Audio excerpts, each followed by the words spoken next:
Hey, everybody. Welcome to the Nation. That's Barbecue Nation. I'm Jeff Tracy, along with my co host, Leanne Whippen. And we'd like to thank you for being with us today. Leanne's coming to you from Florida. I'm in Oregon. And we'd like to thank the folks at Painted Hills Natural Beef, beef the way nature intended. Well, we've got one of the great ones today on the show, Stephen Raichlen. Stephen's been on the show a number of times over the years, and it's always a pleasure to have him. In fact, I met Stephen a long time ago when I started this show, and he actually came to the radio station in Portland. And I still have pictures of that too, by the way. So welcome. Thank you. So, Stephen, I wanted to for those who don't know, and I don't know where you've been living if you don't know anything about Stephen, but really quickly, he's written 32 books. He's got a couple of television shows. He's traveled the world. He's a researcher. He went to college here in my town, Portland, Oregon, and he's very acclaimed with his work in front of, behind, and in the cameras and in the kitchen there. So there you go. That's the bio, real quick.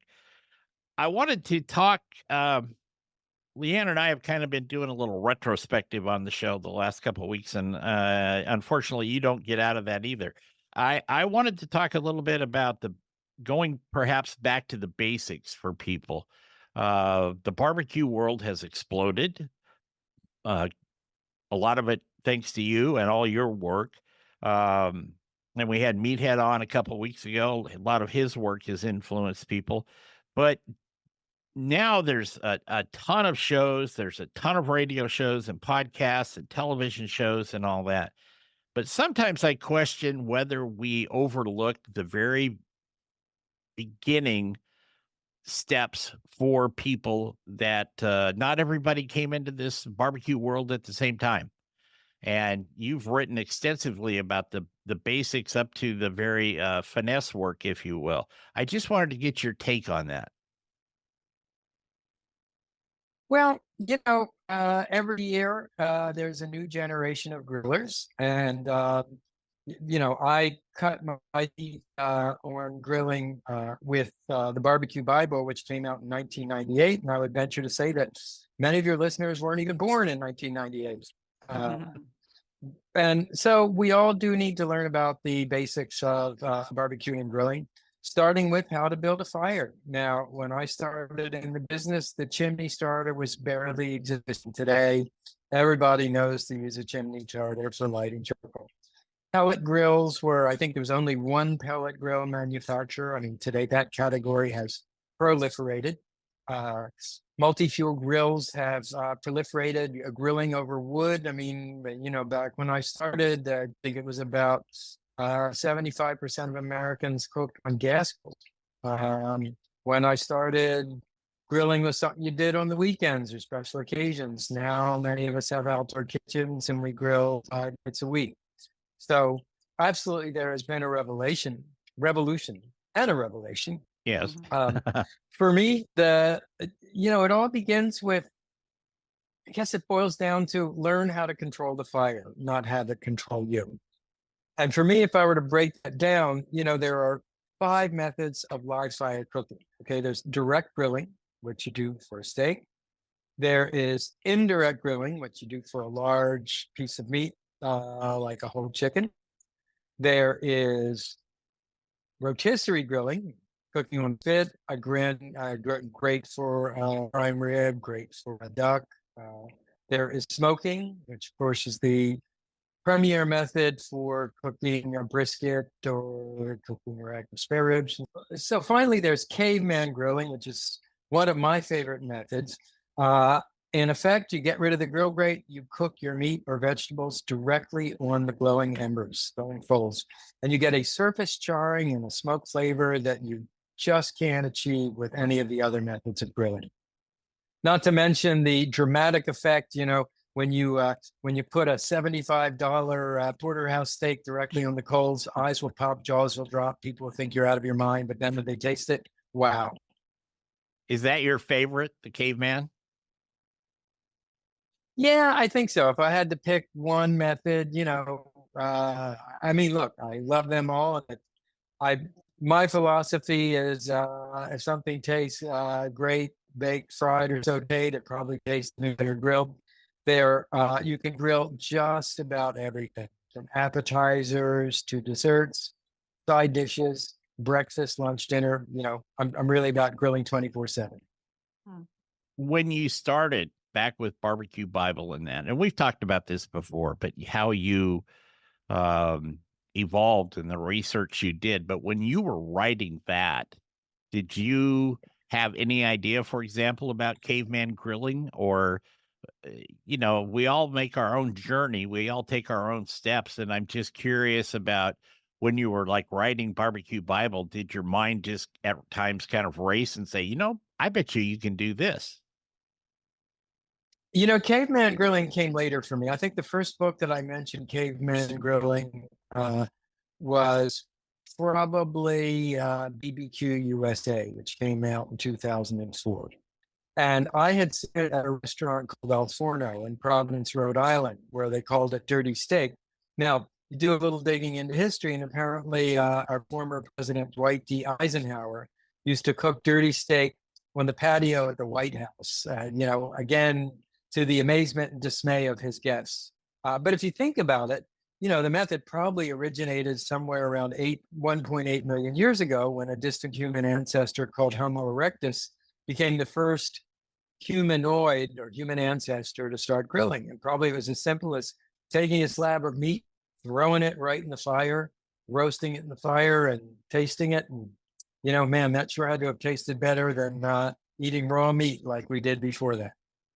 I'm just wondering if it was mastodon or pterodactyl. I'm just kind of curious always about that stuff. Just my little. I'm sure it wasn't a pterodactyl because that was a dinosaur and we weren't around then. But it could have been woolly mammoth, could have been it could have been, or an auroch. Auroch was a prehistoric steer. I kind of like to think it was auroch. But how did this whole crazy thing begin? Well, in my mind, a forest fire swept through the woods. It roasted, caught a couple of unfortunate animals, roasted them on the hoof. Early man came over, tasted this fuming carcass, and uttered the first grunt of gastronomic pleasure, and grilling was born. Well, there I like that theory, actually. I think Yeah. it could be very true. Yeah. I have no doubt that it's probably I mean, true. the other theory, of course, is that early man harnessed the power of lava from a volcanic explosion. And there's actually a very interesting French novel called Da, which is an imagined life of the first Homo erectus who discovers fire. And he roasted meat, using the heat of the lava flow. So one of those two methods probably is how we got started grilling. But I'm sure once we tasted, cooked meat is also, it's easier to chew, it's easier to digest, it tastes better. So barbecue has been with us since the birth of humanity. I'm kind of thinking though, when you were talking about managing your fire, Homo erectus learned pretty quickly that small contained fires were a little easier to manage than hot lava. It's just a theory of mine, but I'm guessing there. Even. Yeah, absolutely. The funny thing though is it seems like, again, this is in the archaeological evidence that we learn to cook with fire way before we learn to make fire. And there's a fabulous film. It's called The Quest for Fire. And it's the most entertaining 2-hour movie you will ever see without a single word of dialogue in it. And it follows the misadventures of a tribe of Homo erectuses whose fire goes out. And they have to travel around finding another sort of fire they can use to rekindle their fire. But if you also think about early tool making, right? So as a species, our ancestors have been tool making for about 2 million years. And think about it. You strike two pieces of flint together to make a knife or an axe, and you get sparks. Now, if one of those pieces of rock is marcasite and the other is flint, you get a hot spark that creates a fire. That's probably the first way we learned to make fire, was striking two stones together. And then there follows, the spindle method where you turn a spindle in a socket real fast. That's a little harder than it looks. If you've ever watched one of those Survivor shows, you know that Wow. it's you don't get it's not as easy as using a lighter. No, I understand. I've actually tried it. Boy Scouts, Cub Yeah. Scout stuff, and you're right. It's a little harder than it looks. Anyway, we are going to take a break. We're going to be back with Stephen Raichlen here on Barbecue Nation. Like I said, we've got two Hall of Famers with us today, Ms. Whippen and Mr. Raichlen. So we're going to be back and talk to them both in just a moment. Stay with us. Welcome back to Barbecue Nation. I'm JT along with my radio wife, Leanne Whippen.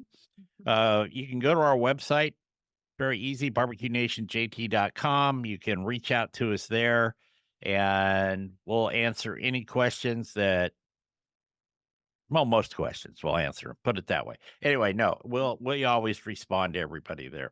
We're with Stephen Raichlen today, a fellow Hall of Famer, and we've been talking about a couple of subjects that we've talked about in the last week or so, and I just wanted to get Stephen's take on this.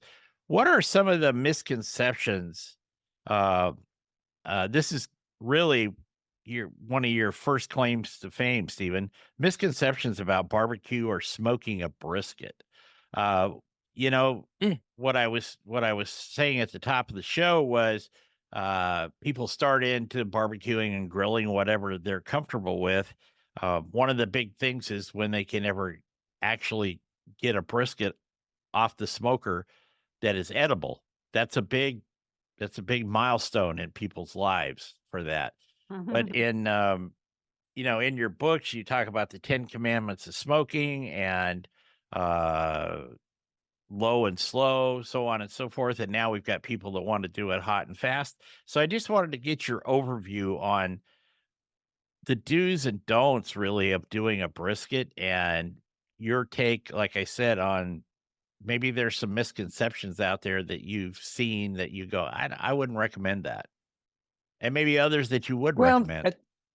sure. It's funny because in my book, The Brisket Chronicles, I write that brisket is simultaneously the easiest and the hardest thing to cook. And it's easy because it really requires only 3 ingredients: a brisket, salt, and pepper. To that, you might add wood, smoke, and thyme. It's hard because unless you get the temperature right, you get the trim right, you get the wrap right, you get the timing right, and the rest right, it very quickly devolves into a piece of meat that's as tough as shoe leather. So for me, the secret to brisket is working low and slow, really just taking your time with it, keeping your smoke temperature around 250 to 275 degrees, gradually bringing the brisket up to about 205 degrees. That's when it's done. Along the way, the temperature, internal temperature will rise and then it'll sort of plateau and it might even dip a little bit. That's called the stall. And that happens because as the juices evaporate from the surface of the meat, they actually cool the surface of the meat down. It's just like on a hot day when you're sweating, the sweat cools you down. But if you continue cooking through what they say, power through the stall, eventually you'll achieve that magic temperature of 205 degrees. Then come 2 very important steps. And one is to wrap the brisket. By the way, when you reach about 165 degrees, I like to wrap the brisket in butcher paper. Why butcher paper? First of all, because it breathes. So unlike foil, which would seal in all of the steam and soften your bark or your crust, butcher paper breathes. And second of all, it helps keep the moisture in the brisket.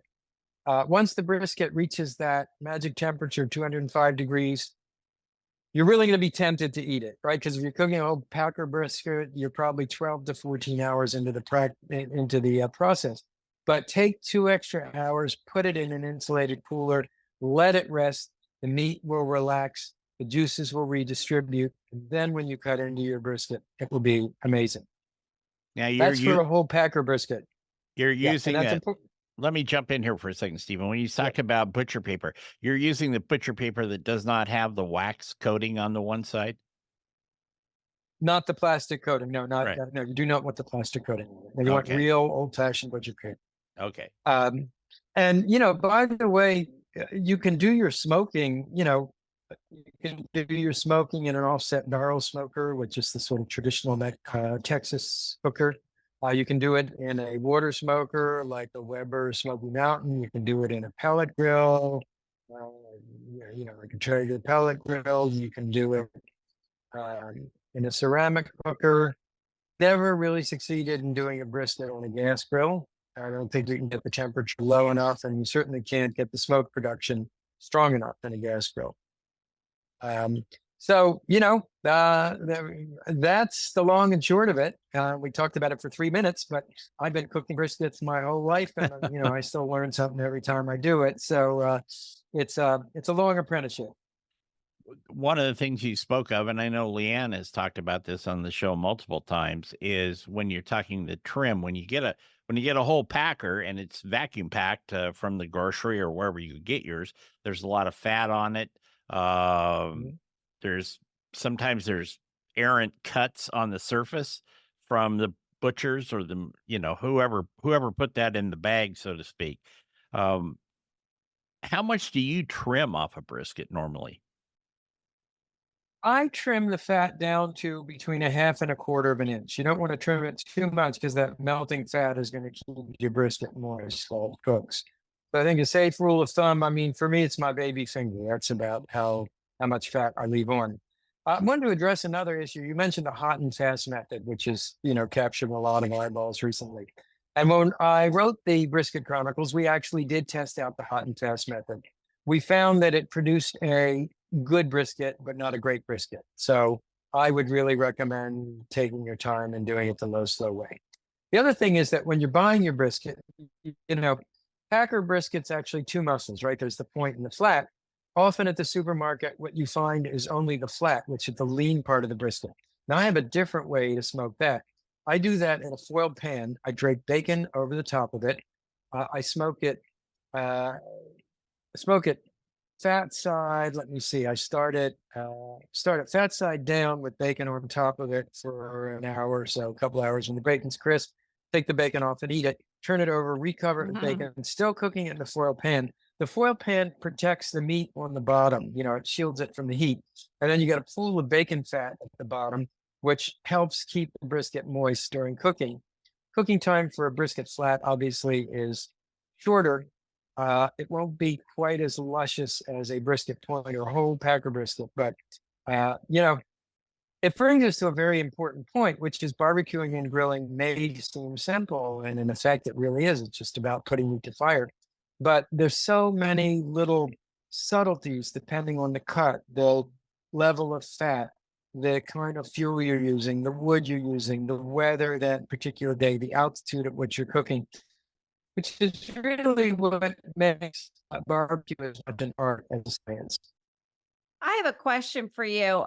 When you cook a whole brisket, because there's a big debate on this, do you cook it fat side up or fat side down?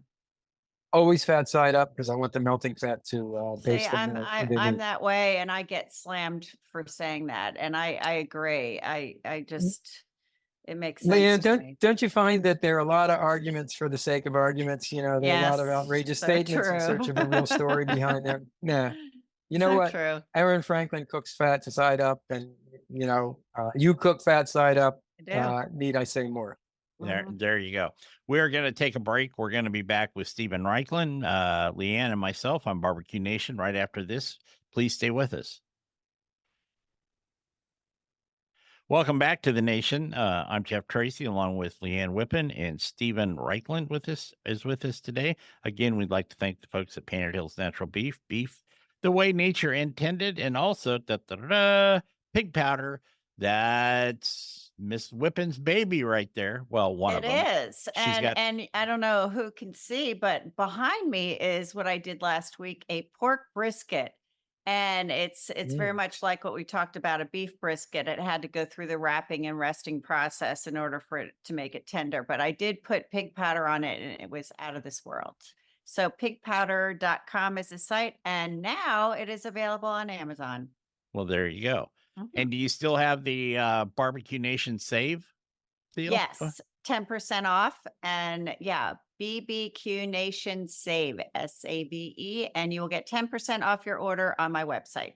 And she'll autograph the bottle for you. There you go. We're talking with Stephen Raichlen today, and we're kind of going over some basics. And I actually think it's really good in my book to revisit these every once in a while, because we can on this show we talk to a lot of pit masters and authors and the whole gambit here, and sometimes we can get off in the weeds for people.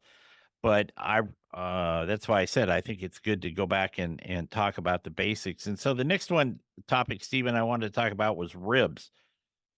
I actually wrote here, ribs to mop or not to mop. That is the question, kind of little Shakespearean barbecue there. But the point is, there's a pretty basic way to do ribs that I won't say is 100% foolproof, because you don't know about the fire or the cook themselves or what have you.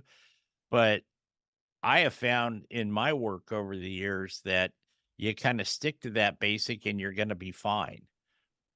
Your thoughts? Well, the idea of mopping is you put an extra layer of flavor and moistness on the ribs. And I mop sometimes, but other times I'm just as likely to spray. I might put vinegar or wine or coffee in a spray bottle and spray the ribs. I think, if it works, I mean, I always say to people, if it works for you, you're doing it right. I would like to point out with regards to ribs that there are kind of two basic methods of cooking ribs. And one is the low and slow smoking, which I use for spare ribs. But when I'm cooking baby backs, I actually use indirect grilling, which is done at a higher temperature, about 300 or 325 as opposed to 250. Mm-hmm. And I do that, first of all, because you get to eat faster. Always important. Second of all, what you get a little more chew to the ribs, and it's more kind of about biting into meat, almost like you bite into a pork chop or steak. And I like that texture, as opposed to the traditional low and slow smoking, which gives you a softer, more barbecued rib. One is not better than the other necessarily; they're just different. Mm-hmm. When you hear people say, "I did these ribs and they just fell off the bone," that always on it for me personally, that makes me cringe a little bit, because why are you cooking ribs if you want it to fall off the bone? There's a bit of a dichotomy there, I guess, for me. And I Leanne's think it's subjective. And you know how that thing all started. What is it, Applebee's or whatever? It's a misconception, in my opinion. I prefer they sometimes get mushy or they get dry when it gets to that point, but I don't know. It's a big misconception, I think, and it's subjective. Well, I always say that's why God gave you teeth. Rib should be tender, but it should have a little chew to it. Yeah. yeah. My grandfather used to say,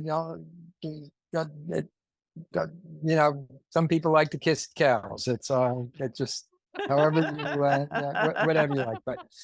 But if you're at my barbecue university, you're going to get a rib that has a little chew to it. There you go. I like that. And, again, we've seen a lot. I mean, all you have to do is look at social media every day, and first of all, there's 10,000 briskets posted every day out there, which is fine. But sometimes I like to go, cook something else, would you? Just try something else. But then the other on ribs, you've got people that are pulling them and wrapping them. You've got people that are hanging them in a barrel, which is fine. I do that. I've got one of those barrels. I've got, like you guys, I've got a multiple things of cookers that I can utilize. But sometimes I think that people have gone back to like my mother did, boiled them first. Now I know there's some cultures around the world that do that, if you will. I just can't bring myself to do that. Just can't. Sorry, that's just me. Nah, me neither. But for every rule, there's an exception. I remember when I was writing Planet Barbecue, and I was in Bali, Indonesia, and went to a place called Nuri's, and it was a very popular quote unquote grill joint. And her ribs, she boiled them first, and they were boiled with lemongrass and mackerel lime leaves and coriander and all kinds of Southeast Asian spices. And then they were direct grilled once they had been boiled, and direct grilled with kind of a sweet soy coriander glaze. They were absolutely delicious. So many ways to get to this deliciousness. Well, that's true. That's true. But I just But I think if you were ever to join the three of us at our homes, you would never get boiled ribs. that is true. That is true. I just have this vision of this big pot on my mom's stove. Okay. And the steam coming out and stuff, and then the water, you'd look in it didn't look very appetizing in that. It's a lot of stuff in there. I'll just put it that way. And Right. it didn't really do it.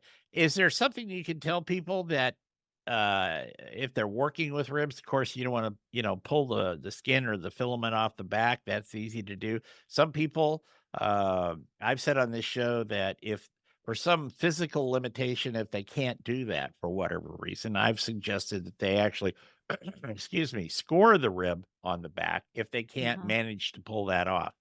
It's not the best way to do it, but it does give them some relief there. And I wanted to get your thoughts on that. I always recommend skinning the ribs, but I've had great ribs at many barbecue places that were not skinned simply because they do so much volume. They don't have time to skin them, and they're delicious. The idea of taking the skin off is that the skin impedes a little bit of the absorption of the smoke and spice flavors. Sure. I think far more important than that, and it's a principle that is very important to me, is where your food comes from. Where your meat comes from matters as much as how you smoke it. So for me, I always try and get one of the heritage breeds like Duroc or Mangalitsa that, are bred for flavor, have a little bit more flavor than your standard commodity pork. And that, I think, really does make a big difference in terms of the final result. Leanne's big on Duroc. I know she is. Yep. I am. I've had Mangalitsa too. I've cooked it and it didn't do well for me. I prefer the Duroc. Okay, fair enough. She's- We're on the Well, we're on the same page. what you don't Berkshire's know, are- Stephen, is she's Berkshire's invented really nice too. a cologne for women called Duroc number 5. So Ah! anyway, um, when they're actually cooking the ribs and the different styles, St. Louis, baby backs, country style ribs, that's a whole different ball game there. That's another one that Well, that's really a pork chop. Yeah. Basically, it's a funny shaped pork chop. but my mother used to boil those things too. My God. Yeah. Oh boy, That was tough. tell you, the apple fell far from the tree, huh? It did. Yeah. It rolled down the hill, went across the creek, and went up the other side. I can put it that way to you. But could you tell them a little bit about the difference between St. Louis, baby back, and that? And is there anything they need to look out for when they're actually putting them on the grill or the smoker, however they choose to do Sure. it? Yeah, sure, absolutely. Well, the rib that I think most Americans prefer is the baby back, which is cut closest to the backbone of the hog. We have an expression, eating high off the hog, which is the idea that the baby back, it's the most tender of the ribs. It's the best marbled of the ribs. It's the fastest cooking of the ribs. So it really answers everything that a rib lover loves. Then if you imagine, that a cross section of a hog is like the face of a clock. So your baby backs are sort of between 11 o'clock and 1 o'clock. And then if you get more down to your 2 to 4 to 5 o'clock, those are your spare ribs, meatier, tougher, longer cooking. Baby backs, you can either indirect grill at a higher temperature or barbecue at a lower temperature. Spare ribs are definitely you want to cook at a lower temperature. True barbecue. True barbecue buffs love them because they just they're loaded with flavor.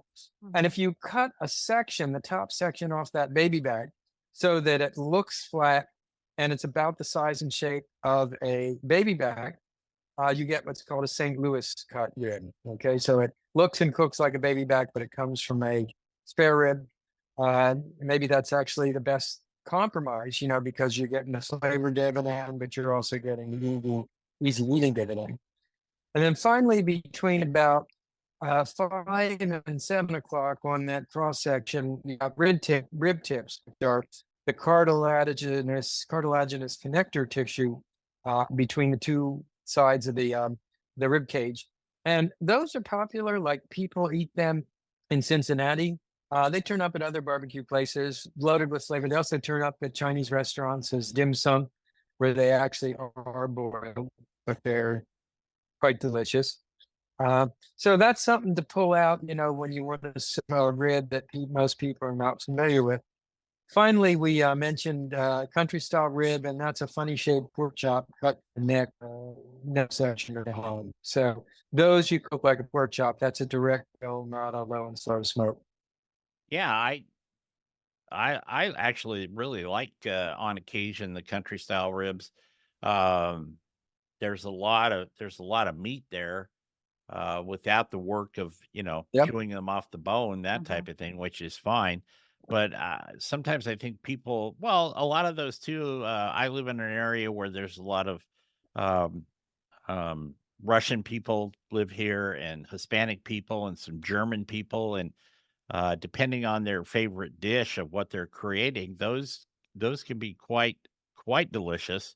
Uh, Whether they're cooking them on some cabbage or uh, sauerkraut or rice, or what have you. I've had them all different ways, and I think they're quite good. So we're going to take another break. We're going to come back and wrap up the show with Stephen Raichlen. And Miss Whippen is going to share with us, she doesn't know it yet, but a couple of ideas here. So please stay with us. You're listening to Barbecue Nation. Hey, welcome back to the Nation. I'm Jeff Tracy, along with Leanne Whippen, Hall of Famer, Stephen Raichlen today, Hall of Famer. Great show. It's always fun to have Stephen on the show because he's always just a wealth of information there.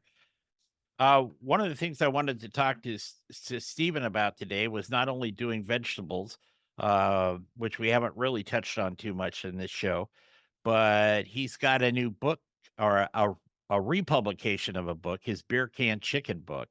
And a lot of people really took hold of that and ran with it once you did that years ago. And first of all, what made you bring it back out? And tell us about how you developed that book. Well, first of all, I didn't invent beer can chicken, but a lot of people associate it with me because I discovered it at the Memphis in May Barbecue Festival many, many years ago. I demonstrated it on Good Morning America. I wrote about it in the New York Times, and I really brought it to the American mainstream. That book came out about 20 years ago, and it actually sold 500,000 copies. And my publisher came to me last year and said, we think it's time to bring it out again and reintroduce beer can chicken to a new generation of grillers. This is what we were talking about at the beginning of the show. There's a new generation of grillers. Well, went back and forth, and I thought, yeah, that's a great idea, because a beer can chicken has it all. First of all, it's a terrific way to roast the whole chicken. It looks great. It's very dramatic. There's a touch of whimsy. What I did is I used kind of beer can chicken as a metaphor, and then traveled around the U.S. and around the world. So there's an Indian beer can chicken that is flavored with tandoori spices. There is a Japanese beer can chicken made with Kirin beer that's flavored with Japanese spices. And then I looked at the world of non-alcoholic cans. So there's a pineapple juice quail. There is a cola chicken. There's a root beer chicken. And for all of these recipes, I used when you make beer can chicken, you pour half of the liquid out of the can. And I use that for marinades or for barbecue sauces. So it's really kind of fun. And then there's a chapter on non-can chicken off the can, which are other unusual ways to cook chicken: under a brick, under a stone, spatchcocked. There's a chapter on unusual side dishes to go to with beer can chicken, and even unusual desserts. So it was sort of Raichlen, it was like Raichlen Unplugged was beer can chicken. Now that book came out, like I said, about 20 years ago.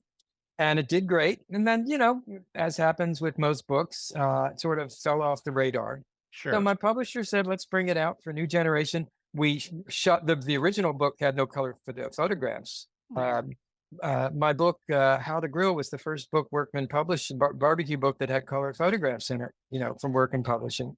So we did all new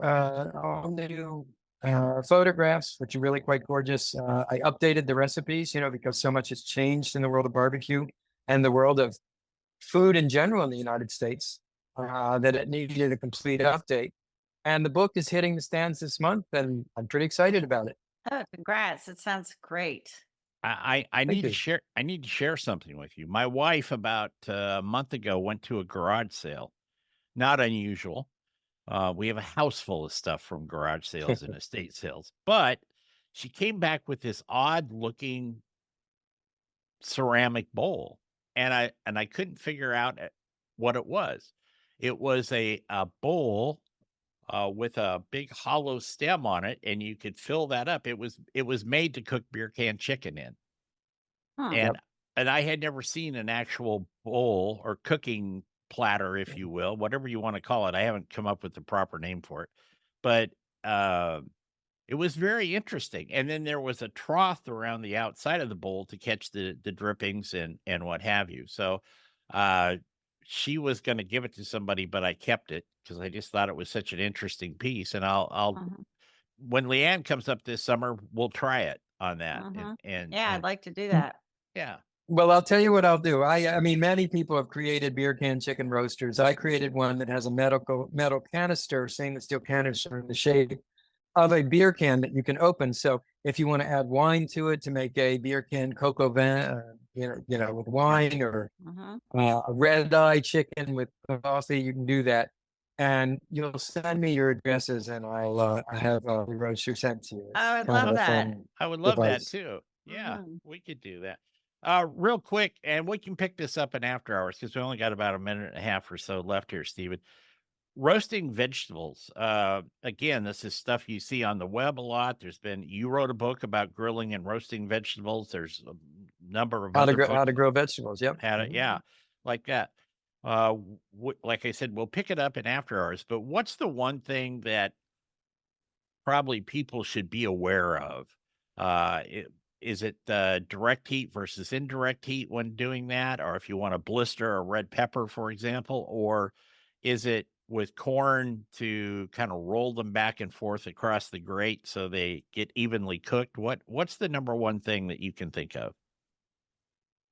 Well, for me, it all boils down to moisture content, right? If you have a vegetable with a high moisture content, like peppers, mushrooms, corn, you direct grill over a high heat because you want to caramelize those plant sugars.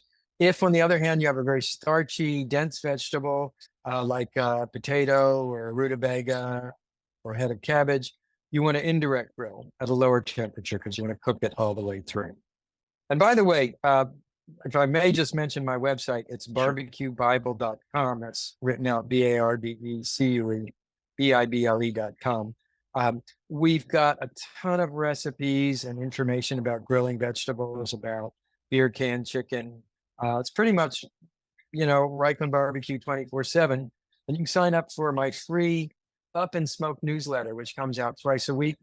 Costs nothing, but I like to think it's filled with invaluable tips. It is because I get it every week, and I actually Okay, I do we too. repost it on Facebook and stuff. I don't think I ever fantastic. asked you permission for that, but we just did it, so I didn't think Mhm. you'd I'm mind. delighted to have you do it. My Facebook and Instagram are at Stephen Raichlen, so There that's you pretty go. easy. All Yep, right, we got to get out of here. Stephen Raichlen, thank you very much. But he's sticking around for after hours, and Leanne, thank you as always. Yeah. And we'll be back next week with another edition of Barbecue Nation. Remember our motto: turn it, don't burn it. And go out there, cook something good, and have fun. Take care, everybody.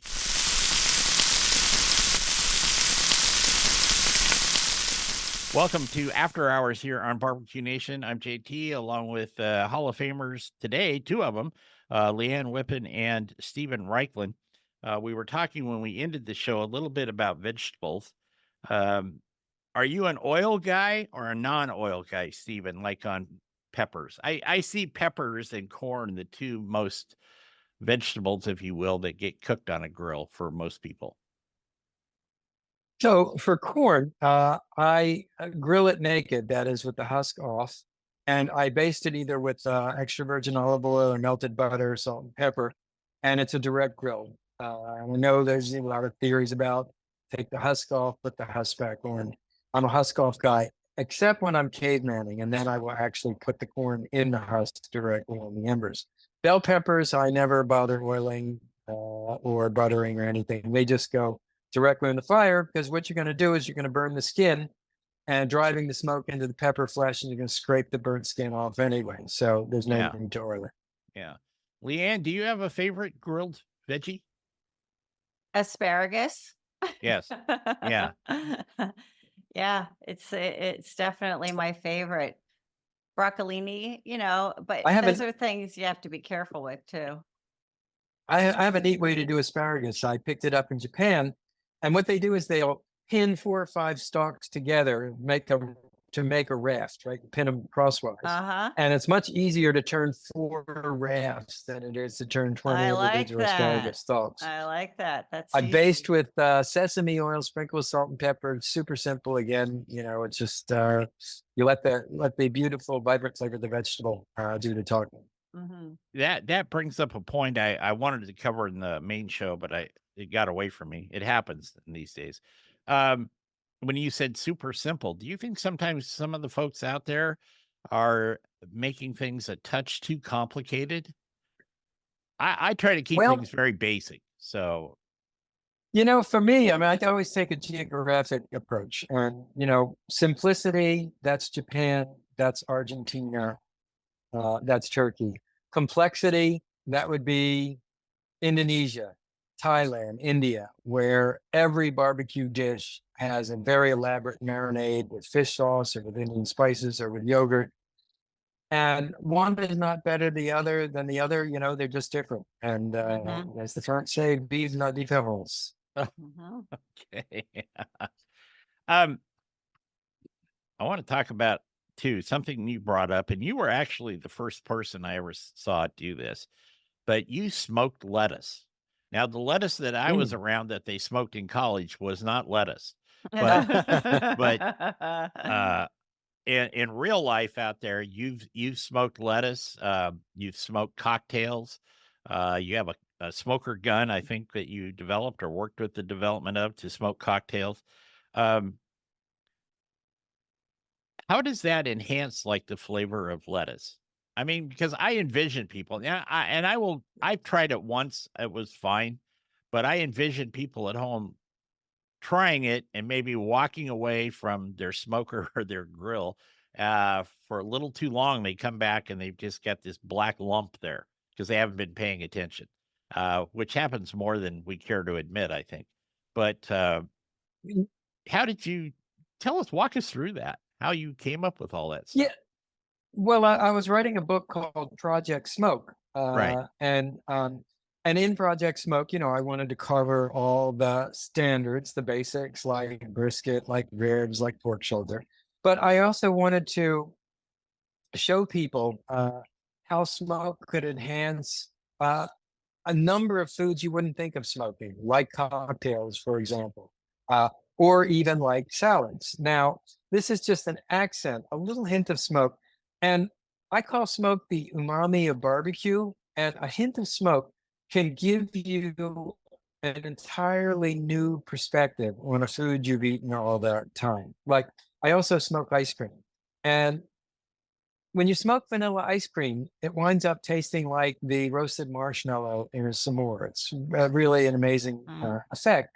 And smoke. I call it the magic sit up and take notice ingredient. And if you smoke a commonplace food that you don't normally think of smoking, it can give you a whole new appreciation. I will say about the smoked lettuce. Now, it also depends on the kind of lettuce, right? Because if you've got iceberg lettuce, I think you're much better off cutting it in wedges and direct grilling it over a high heat. Ditto for romaine lettuce, where you get kind of a char on the edges, but you keep Mhm. the lettuce crunchy and fresh and raw in the center. But with a softer leaf lettuce, like butter lettuce or Boston lettuce, just smoke it just for a minute or two, and you just give it tiny little smoke flavor that makes it taste otherworldly. You're just making me hungry. Is all. That's all I can say. And the last thing here, fruit. Now, Meathead showed me something a year or two ago, and I actually did it for a couple recipes and for a TV show I was doing, where he took cherry tomatoes, he poked little holes in them, put them on his smoker, left them on there for, I'd have to look, but I just tell they ended up looking like a raisin, or if it was a cranberry, it'd be a craisin.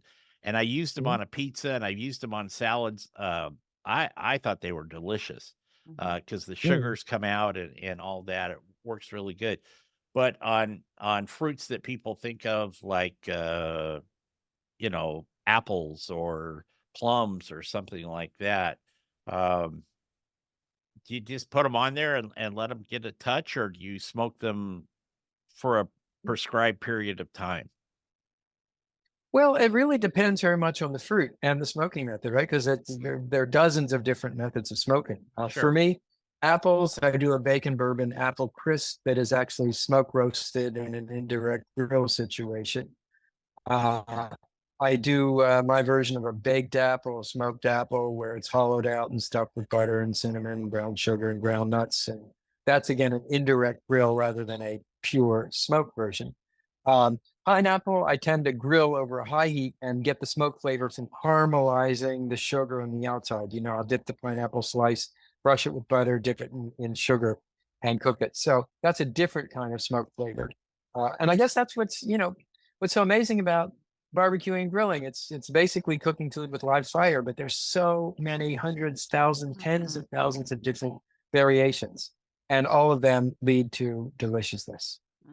Leanne, what's your favorite fruit to work with? I like grilled peaches and grilled pineapple, like you said, direct heat, and it brings out the natural sugars, and so those are my two favorite. Didn't we do some grilled pineapple last fall when you were up here? We may have. We did a lot of stuff in 5 days, so forgive me if I Mhm. don't remember everything, but I I did haven't. some grilled. I was doing food styling for a television commercial and did grilled mangoes for that, and they were very good. Yeah, Yeah. yeah. It sounds delicious.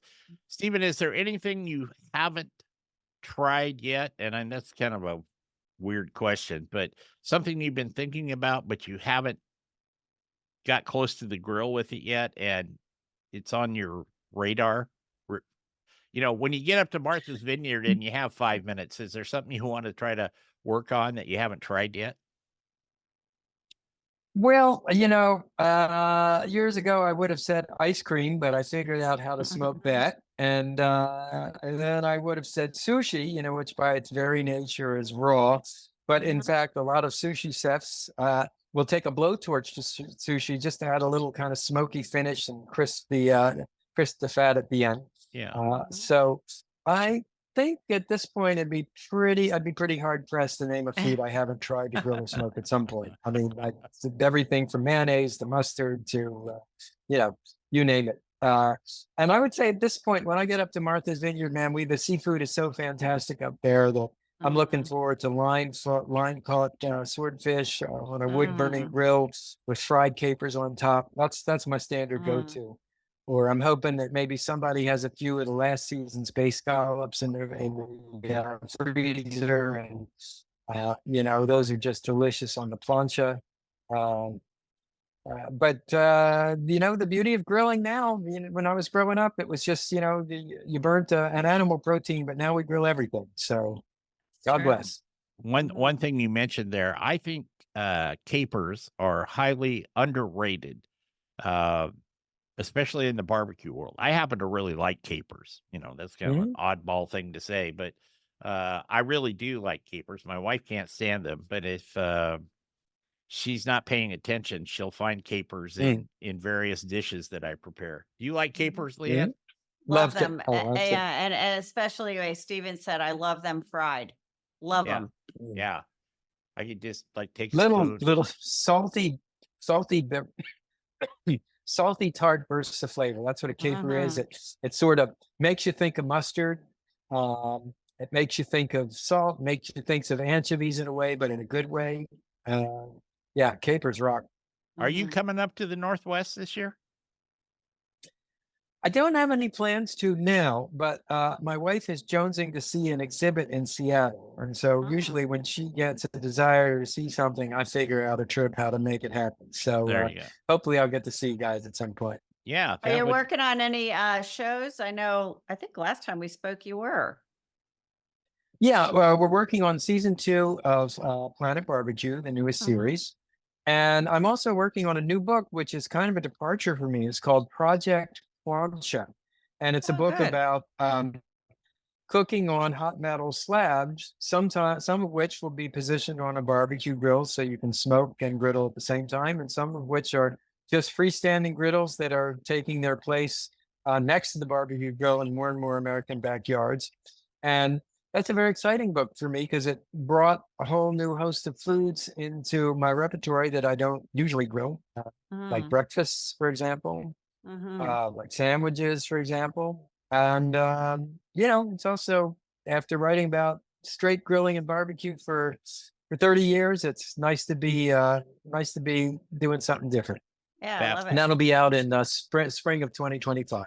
that picture behind me is an idea that Leanne gave me. It's a grilled mac and cheese and bacon sandwich. So Oh, I love it. we Mhm. No had some wonder I've fun. been no wonder my stomach's been rumbling the whole time. It's all good. Well, Stephen, we will let you go because I know you've got to finish up to get out of town there. Oh, one last question about your books. Are you going to do another novel?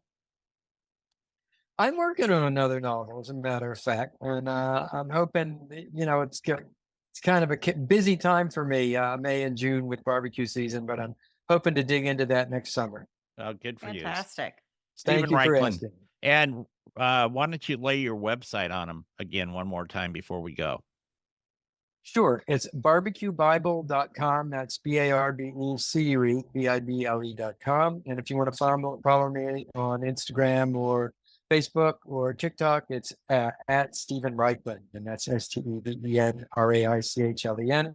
Sign up for the Up and Smoke newsletter and look for me on public television with shows like Planet Barbecue, Project Fire, Project Smoke, and That's- look for the new beer can chicken book. Can't and, wait. Can't and, wait. and I'll be sending you our addresses when we get off the show, when we get off the air here today. Absolutely. We'll All right. get those samples out to you. Thanks Stephen, a lot, guys. It's always a pleasure talking to you guys. You I just too. enjoy your Enjoy show your so time much. in Martha's Vineyard for sure. we're jealous. That's Thanks the a only lot. thing. All right. Thank you, Thank Stephen. you. We'll be back next week Bye-bye. with another edition of Barbecue Nation. Until then, go out at after hours, I should say. Go out, have some fun, barbecue or grill something, and remember our motto: turn it, don't burn it. Take care, everybody.